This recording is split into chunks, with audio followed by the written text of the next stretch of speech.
నమస్తే. Parliament MP Tejaswi సూర్య చేసిన వ్యాఖ్యలు తెలంగాణ రాష్ట్ర వ్యాప్తంగా పెద్ద ఎత్తున సంచలనం రేపుతున్నాయి. మాట్లాడదాం మనతో పాటు తెలంగాణ ఉద్యమకారులు పిట్టల రవీందర్ గారు ఉన్నారు. సార్, ఏం చెప్తారు తేజస్వి సూర్య వ్యాఖ్యలకు సంబంధించి? తెలంగాణ విభజనని పాకిస్తాన్ ఇండియా విభజనతో పోల్చడం జరిగింది. అది పూర్తిగా దుర్మార్గమైనటువంటి వ్యాఖ్య. అది ఎలాంటి అవగాహన లేకుండా తెలంగాణ ఉద్యమం పట్ల, తెలంగాణ అస్తిత్వం పట్ల, తెలంగాణ ప్రజల పట్ల ఏమాత్రం అవగాహన లేకుండా మాట్లాడిన మాటలవి. అంతా ఒక పార్లమెంట్లో ప్రాతినిధ్యం వహిస్తున్నటువంటి ఒక గొప్ప వ్యక్తికి అంత అవగాహన లేకుండా స్వయంగా పార్లమెంట్లో నిలబడి మాట్లాడడం అనేది చాలా హాస్యాస్పదము. అది కూడా అధికారంలో ఉన్నటువంటి భారతీయ జనతా పార్టీని ప్రాతినిధ్యం వహిస్తున్నటువంటి ఎంపీ ఆ పార్టీ వైఖరి ఇంతకుముందు ఎట్లా ఉండే తెలంగాణ పట్ల, అసలు తెలంగాణ మొట్టమొదటిసారి తెలంగాణ పట్ల ఒక ఓటు రెండు రాష్ట్రాలు అని చెప్పిందే భారతీయ జనతా పార్టీ. తర్వాత తెలంగాణ రాష్ట్రం ఏర్పాటు చేయడానికి అనేక రకాలుగా సహాయపడ్డది కూడా భారతీయ జనతా పార్టీ. వాళ్ళు కూడా క్లెయిమ్ చేసుకుంటా ఉన్నారు, మేము కూడా మేము చేయబట్టి వచ్చింది అని ఇప్పుడు కూడా వాళ్ళు చెప్పుకుంటా ఉన్నారు. ఈ అవగాహన లేకుండా అంటే ఇవన్నీ తెలిసిన బీజేపీ పార్టీ ఇలా తేజస్వి సూర్య చేసిన వ్యాఖ్యలను సమర్థిస్తున్నారు. అంటే ఇది రాజకీయ అవసరాల కోసం మాత్రమే మాట్లాడుతున్నారు. ఇవాళ తెలంగాణలో ఉన్న ముఖ్యమంత్రి మాట్లాడినటువంటి వైఖరి మీద, అంటే డీలిమిటేషన్ మీద ఇచ్చినటువంటి ప్రతిపాదనల మీద వ్యతిరేకించేటువంటి సందర్భంలో ఆయన ఈ తెలంగాణ విభజన గురించిన ప్రస్తావన తీసుకొచ్చి మాట్లాడినాడు. కానీ అవగాహన లేకుండా మాట్లాడినాడు.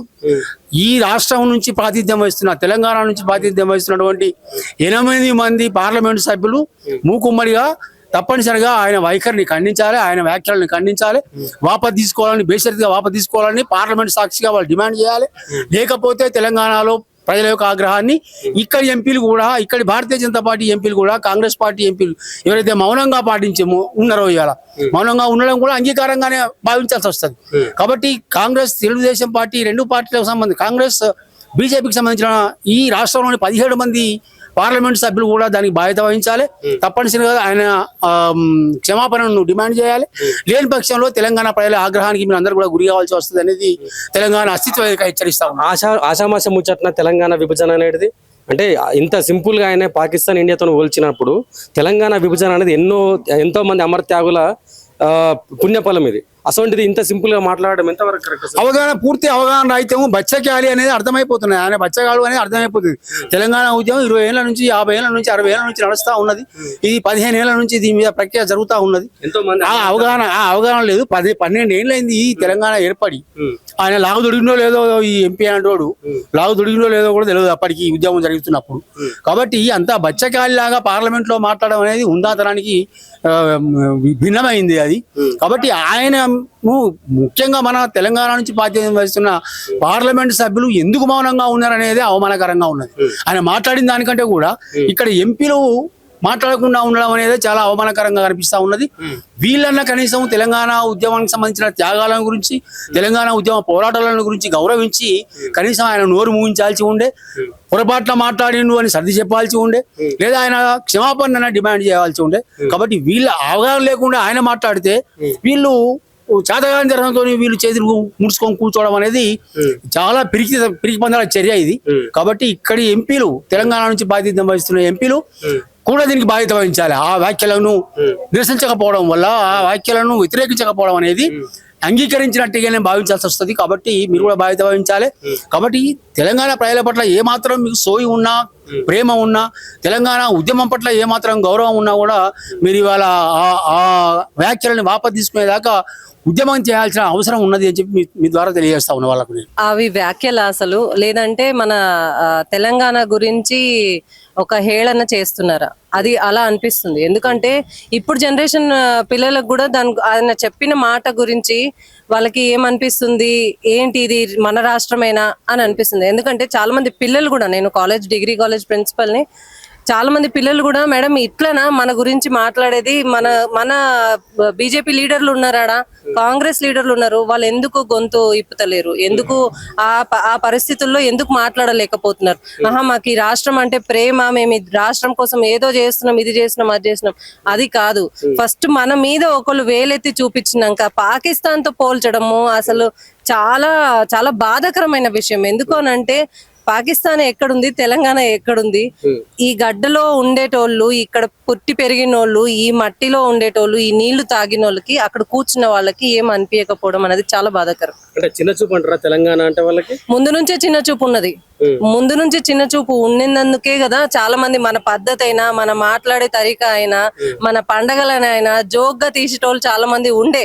చాలా తగ్గిండ్రు ఇప్పుడు. మేము చిన్నగా ఉన్నప్పుడైనా సరే మేము మాట్లాడే తరీకా చూసి ఏంది ఇది మీరు మాట్లాడతారు, ఇంత మోటా మీరు అనేటోళ్ళు. ఇది మోటు కాదు, ఇది మన యాస. మనకు చిన్నప్పటి నుంచి నేర్పించింది ఇదే. ఈ మాటల్లో పాటలు ఉంటాయి, ఈ పాట మీరు వినలేరు, మీకు అర్థమే కాదు. ఎందుకు అని అంటే మీకు అన్ని మోడర్న్ స్టైల్ ఫ్యాషన్ అని అంటుండ్రు. ఇది మోడర్నే. మరి ఈ భాషలో ఉండే పాటలు మీరు ఒక్కసారి వింటే ఇది రిథమిక్. ఈ పాట గురించి, ఈ మాట గురించి, ఈ తరీకా గురించి, ఈ పద్ధతుల గురించి తెలియని వాళ్ళు దీనిలో జోక్లా తీసుకుంటుండొచ్చు. ఎందుకంటే వాళ్ళు అన్ఎడ్యుకేటెడ్. నా ప్రకారంగా అయితే వాళ్ళు ఎంత పెద్ద పదవుల్లో ఉన్నా దే ఆర్ అన్ఎడ్యుకేటెడ్. అంటే తెలంగాణను పాకిస్తాన్ ఇండియా విభజనతో పోల్చినప్పుడు తెలంగాణ అంటే ఆషామాషనేనా? అసలు తెలంగాణ అంటే ఆషామాషన అంటే ఏమంటారు అసలు? అలాంటి వాళ్ళకి గట్టిగా సమాధానం ఇవ్వడానికే తెలంగాణ అస్తిత్వ వేదిక అన్నది స్టార్ట్ అయింది. ఎందుకు అనంటే ఇది నీడెడ్. ఇప్పుడు చాలా మంది యంగ్ జనరేషన్ కి అర్థం అయితలేదు అసలు ఎందుకు తెలంగాణ అన్నది విభజింపబడింది. ఏంది టైం పాస్ కా, ఏంది దేని గురించి అయింది, ఎందుకు మనకి జాబులు లేకుండా పోయినాయి, ఎందుకు మనకి జాగలు లేకుండా పోయినాయి, ఎందుకు మనకి మన పొలాలు అమ్మే అవసరం పడింది, ఎందుకు మనకు నీళ్ళు లేకుండా పోయినాయి, ఎందుకు మన రైతులు చచ్చిపోయినరు. ఇది పిల్లలకి తెలుసా? వాళ్ళని ఒకవేళ అడిగినా కూడా అవును మమ్మీ నీళ్లు లేకుంటే, లేదంటే అవునా ఆంటీ నీళ్లు లేకుండేనంట అనేసి అంటారు. ఎందుకు లేకుండే? మన దగ్గర నీళ్లు లేవా? అటు కృష్ణ ఇటు గోదావరి ఉండే కదా. మన నీళ్లు మనకి తీసుకోకుండా మనం పక్కన వాళ్ళకి ఇచ్చినాం కరెక్టే, కానీ మన గురించి మనం ఆలోచించలేం. అది తెలంగాణ అంటే. తెలంగాణ అంటే ఇవ్వడం నేర్చుకున్నది, కానీ తెలంగాణ అంటే ప్రేమించడం నేర్చుకుంది, కానీ తెలంగాణ అంటే వాళ్ళు ఉండే వాళ్ళని బ్రతకనిచ్చింది. కాబట్టి బ్రతుకు ప్లేసే తెలంగాణ. అందుకే బతుకమ్మ అంటాం మనం. అందుకే మనం ఈ పండుగలు చేస్తాం. మనం బోనాల పండుగ చేస్తాము, బతుకమ్మ పండుగ చేస్తాము. అప్పుడు మన ఆడపడుచులు వస్తారు, మన జాతరలు ఉన్నాయి, అప్పుడు మన ఆడపడుచులు ఇంటికి వస్తారు, వాళ్ళు మన కల్చర్ గురించి మాట్లాడతారు. మనము సమ్మక్క సారక్క జాతరకి వెళ్తాం, ఏడుపాయల జాతరకి వెళ్తాం. చేసినట్టే అది మనం కనిపిస్తూనే ఉండే కదా. మనల్ని పాకిస్తాన్ తో పోల్చుడంటేనే కనిపిస్తూనే ఉండే. మళ్ళీ మన మినిస్టర్లే, మన ఎమ్మెల్యేలే, మన లీడర్లే అడుగుతున్నారు ఏం చేస్తున్నారు అయ్యా. ఆ తర్వాత మాట్లాడతారు. ఎందుకు తర్వాత మాట్లాడతారు? తర్వాత ఎందుకు మాట్లాడతారు? ఇప్పుడు నీకు ఎవరైనా తిట్టిండ్రంటే అప్పటిదప్పుడు కూర్చుంటా నేను చల్లగుంటా అంటారా? అన్నారు కదా. మరి ఎందుకు మన రాష్ట్రాన్ని వెక్కిరిస్తున్నారు అంటే నువ్వు ఎందుకు చల్లగుంటావు? ఒక ఆడపిల్లగా నేను అడిగిన క్వశ్చన్ ఏంటంటే, నీ ఇంటికే 2-3 వచ్చేసి ఒకసారి కాదు, 2 సార్లు కాదు, 3 సార్లు కాదు, 100 సార్లు ఇదే మాట చెప్తే నువ్వు ఎందుకు గమ్మునుంటావు? అంటే నీకు దాని గురించి అసలు నీకు నీకు నాలెడ్జ్ లేదనుకోవచ్చు, లేదనంటే నీకు ఇష్టం లేదని అనుకోవచ్చు. రెండే. బీజేపీ నాయకులు కూడా, తెలంగాణ నాయకులు తేజస్వి సూర్య మాట్లాడిన మాటలను సమర్థిస్తున్నారు. సో కరెక్ట్ అనుకోవచ్చు దాన్ని?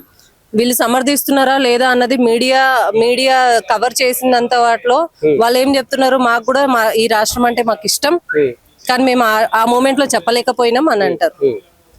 మీకు ఎవరైనా మీ రాష్ట్రం గురించి తక్కువగా మాట్లాడుతూ ఉంటే తర్వాత మాట్లాడతాం అనేంత ఓపిక గలవాళ్ళు మీరే కావచ్చు, కానీ ఈ ఓపిక మాకు లేదు. ఓపిక లేదు. ఎందుకు లేదు అని అంటే, మీరు ఒకవేళ మీరు ఉంటే ఉండండి, ఇటు సైడ్ ఉండండి, ఆర్యాపార్, కానీ ఇటు మాట్లాడకుండా అటు మాట్లాడకుండా మేము ఎటు పార్టీ ఉంటే అటు పార్టీ మీద జెండాకి పట్టుకొని జై జై జై అనడం కరెక్ట్ కాదు. మరి తెలంగాణ సమాజం మొత్తం ఇంత పెద్ద మాట అదే ఆ ముచ్చట మీదనే కదా ఇవాళ డిస్కషన్ అయింది.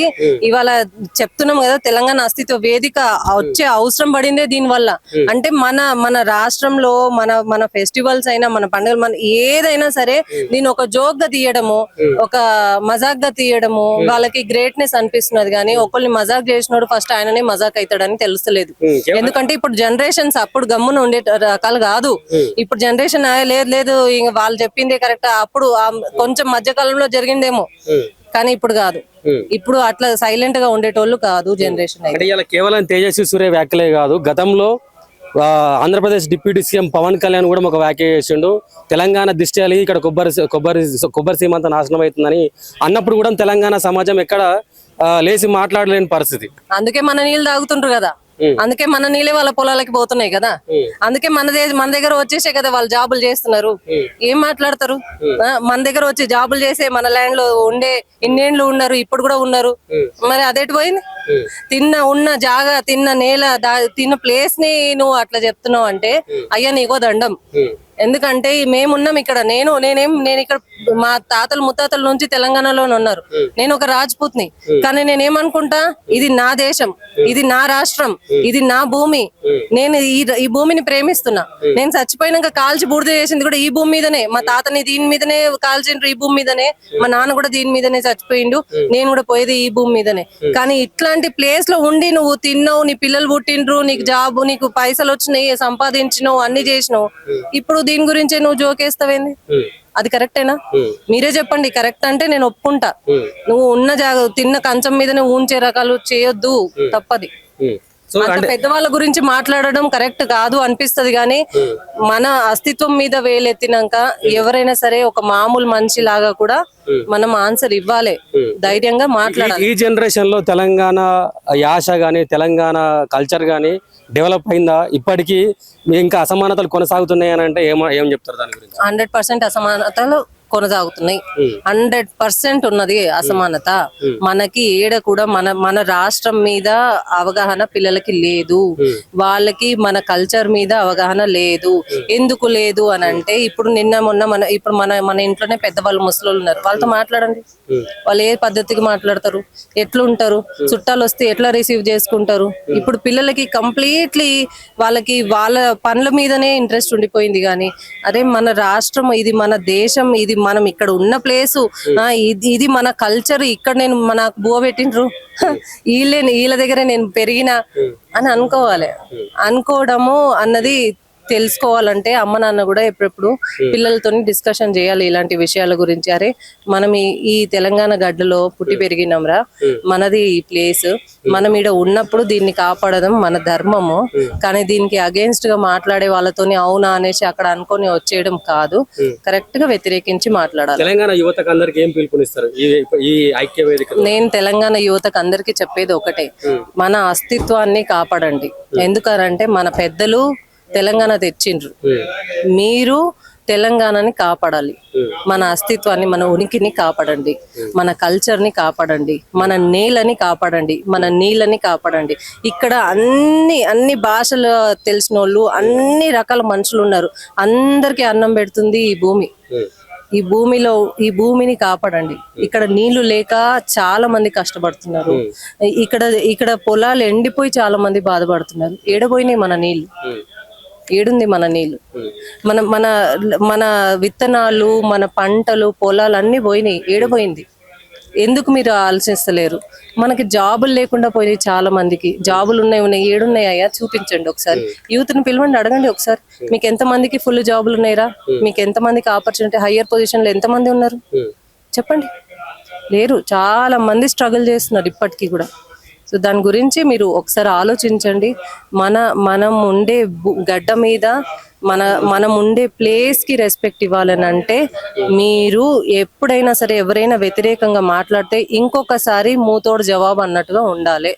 విషపూరితమైన వ్యాఖ్యానం, అది రాజ్యాంగ విరుద్ధం. నిజానికి పార్లమెంట్ లో బీజేపీ పార్టీ సమర్థన తోటే ఆ బిల్లు పాస్ అయిన సంగతి ఆయనకు తెలిసి ఉండకపోవచ్చు. ఆ బిల్లు పాస్ అయినప్పుడు ఆయన పార్లమెంట్ సభ్యుడు కాదు తెలియదు, ఇంకా అసలు యూనివర్సిటీలో కాలేజీలో చదువుకునే ఉండటం. కాబట్టి చరిత్ర తెలియని ఒక మూర్ఖ శిఖామణిలాగా ఆయన పార్లమెంట్లో విద్వేషపూరితమైన వ్యాఖ్య చేయడం అనేది రాజ్యాంగ విరుద్ధం. దానికి బీజేపీ యొక్క సమర్థనతోటే బిల్లు పాస్ అయిన సంగతి ఆయన తెలుసుకోవాల్సి ఉండే. కానీ అటువంటి చరిత్ర తెలియకుండా అటువంటి మాటలు మాట్లాడడం అనేది తెలంగాణని పాకిస్తాన్తో పోల్చడం అనేది జరిగింది. కాబట్టి తెలంగాణ ప్రజల హృదయం చాలా విపరీతంగా గాయపడ్డది. ఇవాళ గాయపడిన హృదయంతో ఇవాళ సోషల్ మీడియాలో స్పందన మీరు చూస్తున్నారు కదా, విపరీతమైన స్పందన. ఎటువంటి స్పందన అంటే ఊహించలేండి. కాబట్టి అందుకనే ఏ స్పందన వ్యక్తం చేయని కాంగ్రెస్ పార్టీ 24 గంటల తర్వాత అయినా కూడా పార్లమెంట్లో ఇవాళ నిరసన వ్యక్తం చేసే ప్రయత్నం చేస్తున్నది. కానీ బీజేపీ సభ్యులు ఇంకా ఆయన మాటలను సమర్థించే ప్రయత్నం చేస్తున్నారు. ఇది దుర్మార్గం. నిజానికి కిషన్ రెడ్డి గారు సహచార మంత్రి, ఆయన తెలంగాణ బిడ్డ, తెలంగాణ సికింద్రాబాద్ పార్లమెంట్ సభ్యుడు. ఆయన చేయవలసిన పని ఏంటండి? ఆయన తప్పుడు మాటగా ఒప్పుకొని ఆయనతో క్షమాపణ చెప్పించాల్సిన అవసరం ఉండే. ఆయన నిజంగా తెలంగాణ బిడ్డనే కనుక అయితే ఆయన తేజస్వి సూర్యతోటి క్షమాపణ చెప్పించి స్పీకర్ కు చెప్పి ఆయన మాటలను రికార్డు నుంచి తొలగించే ప్రయత్నం చేయాల్సి ఉండే. అప్పుడేమన్నా తెలంగాణ బిడ్డగా ఆయన పౌరుషాన్ని నిలుపుకున్నవాడు అయి ఉండేవాడు. కానీ ఆయన ఏం తప్పు మాట్లాడలేదు అనే మాట మాట్లాడితే చాలా తప్పది. ఆయన ఎందుకు సమర్థిస్తున్నాడు, ఏ కారణం నుంచి సమర్థిస్తున్నాడు? ఆయన పార్లమెంట్ సభ్యుడు అయితే కావచ్చు, బీజేపీ పార్లమెంట్ సభ్యుడు అయితే కావచ్చు, కానీ ఆయన ప్రాథమికంగా తెలంగాణ బిడ్డ కదా, మీ పార్టీ సమర్థనతో కదా. తెలంగాణ అంటే ఎందుకు చిన్న చూపుగా వాళ్ళు వ్యవహరిస్తున్నారు అనుకోవచ్చు. ఇక అంతా ఇక వాళ్ళు ఏంటిదంటే వాళ్ళ అధిష్టానం ఎట్లుంటే వాళ్ళ ఆలోచన ధోరణి అట్లుంటది. పార్లమెంట్ లో మోడీ గారు కూడా మాట్లాడింది కదండి, తల్లిని చంపేసి బిడ్డకు జన్మనిచ్చిన మాట పార్లమెంట్ లో స్వయంగా మోడీ గారే మాట్లాడింది కదా. యథా రాజా తథా ప్రజ. మోడీ గారి భావజాలంతో వాళ్ళు ఇవాళ మాట్లాడుతున్నారు. మోడీ గారి భావజాలంతో ఇవాళ తేజస్ సూర్య మాట్లాడిండు, ఆయన సమర్థిస్తూ కిషన్ రెడ్డి గారు మాట్లాడిండు. మొన్న పార్లమెంట్ రాజ్యసభలో సిఆర్ పాటిల్ గారు ఏం మాట్లాడింది, కాళేశ్వరం ప్రాజెక్టు గురించి మాట్లాడుతూ 1,00,000 కోట్లు గంగలో కొట్టుకుపోయినని చెప్పి, నీళ్ళలో కొట్టుకుపోయిన అన్నాడా? కిషన్ రెడ్డి గారు పక్కనే కూర్చున్నాడు, ముసి నవ్వులు నవ్వుతున్నాడు. నిజానికి నేను అడుగుతున్నాను, ఎక్కడ కొట్టుకుపోయిందండి? ఇప్పుడు వందలాది కాంపోనెంట్స్ వల్ల ఇంటాక్ట్ గా నిలబడి ఉన్నాయి కదా, మన కళ్ళ ముందు కనబడుతున్నాయి కదా, ఆస్తులు కనబడుతున్నాయి కదా. మరి 1,00,000 కోట్లు నీళ్ళలో కొట్టుకపోతే మరి వాళ్ళ కనబడుతున్న ఈ ఆస్తులన్నీ ఏ పైసలతో నిర్మాణం అయినట్టు? 1,00,000 కోట్లు గంగలో కలిసిపోతే మరి ఇవన్నీ ఎక్కడికల్లా వచ్చినాయండి? బ్యారేజ్లు, తర్వాత రిజర్వాయర్లు, పంప్ హౌస్లు, ఎలక్ట్రికల్ లైన్స్, ఇవన్నీ ఎక్కడికల్లా వచ్చినాయి? అంటే ఎంతటి దుర్మార్గపూరితమైన వ్యాఖ్యానాలు చేస్తున్నారంటే పార్లమెంట్ బయట కూడా, ఈవెన్ ఆంధ్ర పార్లమెంట్ సభ్యులు కూడా ఇదే రకమైన మాటలు మాట్లాడుతున్నారు. వీటిని ఎవ్వరు ప్రతిఘటించే శక్తి పార్లమెంట్ లో ఇప్పుడు లేదు. అది మన దురదృష్టకరం. అది నిజానికి పార్లమెంట్ లో మన వాయిస్ వినిపించే పార్లమెంట్ సభ్యులు లేకపోవడం అనేది మన దురదృష్టం. అది నిజానికి ఇది విషపూరితమైన మాట. ఇది ఎట్లా చూస్తుంది తెలంగాణ సమాజం ఈ వ్యాఖ్యలను? చాలా తీవ్రంగా చూస్తున్నది. చాలా తీవ్రమైన నిరసన వచ్చింది ఈ మాటల పట్ల. తెలంగాణ మేము సోషల్ మీడియాలో చూస్తే ఇంకా వేరే చర్చనే లేదు, వేరే చర్చ లేదు. కేవలం నిన్న మొన్న తేజస్వి సూర్య చేసిన వ్యాఖ్యల మీదనే తెలంగాణ సమాజం అంతా వాళ్ళు చర్చ చేస్తున్నది. కాబట్టి బీజేపీ చాలా నష్టపోయే ప్రమాదం సంభవించింది. వాళ్ళు వెంటనే డ్యామేజ్ కంట్రోల్ చేయవలసిన పరిస్థితి ఏంటంటే ఆయనతో క్షమాపణ చెప్పించక తప్పదు. అంటే గతంలో తెలంగాణ రాకముందుకు తెలంగాణ యాసను, తెలంగాణ భాషను, తెలంగాణ అస్తిత్వాన్ని చాలా వరకు కించపరిచారు. ఇలా తెలంగాణ ఒక రాష్ట్రంగా ఎదిగి ఇలా తెలంగాణ తనకంటూ ఒక ప్రత్యేక స్థానాన్ని సంపాదించుకున్న సమయంలో ఇంకా కూడా ఇటువంటి అసమానతలు కరెక్టేనా సార్? తప్పది. ఇప్పుడు కూడా నడుస్తున్నాయి. చంద్రబాబు నాయుడు మాట్లాడుతున్న మాటలు ఏంటండి? పేళాపల్లి ఏం చేస్తాడు ఆయన? తెలంగాణ నా బ్రెయిన్ చైల్డ్ అంటే ఏం బ్రెయిన్ చైల్డ్ అనేది? నువ్వు పుట్టక ముందు ఎప్పుడో తెలంగాణ ప్రాచీన కాలం నుంచి తెలంగాణ ఉన్నది. ప్రాచీన కాలంలోనే తెలంగాణ మన చరిత్ర శాసనాలలో తెలంగాణ ప్రస్తావన ఉన్నది. నువ్వు కనిపెట్టడం ఏంటంటే తెలంగాణ నా బ్రెయిన్ చైల్డ్ అనడం ఏంది? చారిత్రక స్పృహని ఒక పిచ్చివాడి ప్రేరేపణ తప్పితే ఇంక వేరే మాట కాదు. తెలంగాణ బిర్యానీకి ఆయన ప్రపంచవ్యాప్తంగా ప్రాచుర్యం కల్పించిందట. హైదరాబాద్ ని ప్రపంచ పటంలో తానే పెట్టించిందట. ఇంకో దుర్మార్గమైన మాట ఏంటంటే తాను వచ్చిన తర్వాతనే తెలంగాణలో ఎలిమెంటరీ స్కూల్స్ వచ్చినాయట, కాలేజీలు వచ్చినాయట, యూనివర్సిటీలు వచ్చినాయట. ఎక్కడ మాటనండి ఇది? నిజాం కాలంలో ఎన్ని కాలేజీలు వచ్చినాయో అతనికి తెలియదా? ఉస్మానియా యూనివర్సిటీ ఎప్పుడు వచ్చిందండి? 1919లో వచ్చింది. నువ్వు పెట్టింది కాదు ఉస్మానియా యూనివర్సిటీ. నిజాం కాలంలో కట్టిన మీరు ఉస్మాన్ అలీ కాలం పెట్టిన ఉస్మానియా యూనివర్సిటీ. కాలేజీలు బోలెడన్ని కాలేజీలు వచ్చినాయి, బోలెడన్ని హాస్పిటల్స్ కట్టిండ్రు, రైల్వే లైన్లు వచ్చినాయి, ఎయిర్పోర్ట్ వచ్చింది. ఆనాడే నువ్వు గెలవక ముందే హైదరాబాద్ నగరం దేశంలో 5వ పెద్ద నగరంగా అభివృద్ధి చెందున్నది. దాన్ని నువ్వు ప్రపంచ పటంలో పెట్టేది ఏమున్నది? ఇటువంటి పిచ్చి ప్రలాపనలు కూడా ఇవాళ ఎవరు ఖండించే పరిస్థితి కనపడతలేదు. తర్వాత ఆంధ్ర ప్రజలు కూడా మొన్న సంక్రాంతి పండుగకి ఊర్లోకి పోయేటప్పుడు వాళ్ళు ఏం మాట్లాడిందండి? పొద్దుటి పూట ఖాళీ రోడ్ల ఫోటోలు తీసి మేము లేకపోతే ఇక పరిస్థితి ఎట్లా ఉంది హైదరాబాద్ కళదప్పింది అని, కళదప్పింది మీ బతికేంది మేము లేకపోతే. నువ్వు లేకపోతే మా బతికే ఏం నష్టం కాదన్నయ్యా, నువ్వే మా మీద బతుకుతున్నావు, ఇక్కడికి వచ్చి బతుకుతున్నావు. ఇక్కడ బతుకుతూ, ఇక్కడ నీళ్లు తాగుతూ, ఇక్కడ తిండి తింటూ, ఇక్కడ ఉద్యోగాలు చేస్తూ తెలంగాణ మీద ఇంత విషపూరితమైన భావజాలాన్ని కలిగి ఉన్నావు అని అంటే నువ్వేంటి అసలు? నువ్వు ఇక్కడ బతుకుతున్నావు, ఇక్కడ తెలంగాణను ప్రేమించాలి కదా, ఇక్కడ తెలంగాణ అస్తిత్వంలో భాగం కావాలి కదా. మిగతా ఏ రాష్ట్రాల ప్రజలు ఇట్లా లేరు. ఇక్కడ బెంగాలీలు ఉన్నారు, తమిళులు ఉన్నారు, కన్నడిగులు ఉన్నారు, మహారాష్ట్రలు ఉన్నారు, అన్ని రాష్ట్రాల ప్రజలు ఉన్నారు, మార్వాడీలు ఉన్నారు. వాళ్ళందరూ కూడా ఇక్కడ భాగమయ్యారు. ఇవాళ ఇవన్నిటికి ఏంటంటే వాళ్ళ కల్చరల్ ఆర్గన్స్ ఇంకా తగ్గలేదు. ఇవాళ 2.5 సంవత్సరాల తర్వాత కాంగ్రెస్ ప్రభుత్వం వచ్చిన తర్వాత వలసవాద శక్తులకు అనుకూలమైన కాలం వచ్చింది. వాళ్ళకి అనుకూలమైన కాలం వచ్చింది కాబట్టి పెచ్చరిల్లిపోతున్నారు, వాళ్ళ వాయిస్లు వినిపిస్తున్నారు. తెలంగాణలో దళాలి వర్గాలు మళ్ళీ లేచినాయి. కాబట్టి వాళ్ళ తెలంగాణ సమాజం అంతా అప్రమత్తం కావాల్సిన అవసరం ఉన్నది. తెలంగాణ అస్తిత్వానికి వచ్చిన ప్రమాదాన్ని మనం పసిగట్టాలి. తెలంగాణ అస్తిత్వ పరిరక్షణ కోసం మళ్ళా సంఘటితం కావాల్సిన అవసరం ఉన్నది. మళ్ళీ ఒక సాంస్కృతిక రాజకీయ ఉద్యమాన్ని మనం ముందుకు తీసుకోవాల్సిన దానికోసం అవసరం ఉన్నది. తెలంగాణ అస్తిత్వ వేదిక ఏ రకంగా కృషి చేయబోతుంది? తప్పనిసరిగా తెలంగాణ ప్రజా వ్యతిరేక ప్రభుత్వ పాలసీలను వ్యతిరేకిస్తుంది. ఇటువంటి పిచ్చి ప్రేలాపలను ఎప్పటికప్పుడు ప్రజలను చైతన్యవంతం చేస్తుంది. సాంస్కృతిక ఆధిపత్యాలని ప్రతిఘటిస్తుంది. ప్రజల్లో విస్తృతంగా తీసుకోవడానికి మీటింగ్స్, సెమినార్లు, రౌండ్ టేబుల్ కాన్ఫరెన్స్లు, పుస్తకాల ప్రచురణ ఇవన్నీ చేస్తుంది. ప్రజల్ని ఎప్పటికప్పుడు ఈ విషయాల మీద అప్రమత్తం చేసి చైతన్యవంతం చేయడమే మా లక్ష్యం. మాకు రాజకీయ లక్ష్యాలు ఏం లేవు. కాబట్టి తెలంగాణ ప్రజా ప్రయోజనాల లక్ష్యంగా తెలంగాణ అస్తిత్వ వేదిక పనిచేయడానికే ఆవిర్భవిస్తున్నది. 19వ తేదీ నాడు ఉదయం 10:30కు రవీంద్ర భారతి పైడి జయరాజ్ హాల్లో ఆవిర్భావ సభ జరుగుతున్నది.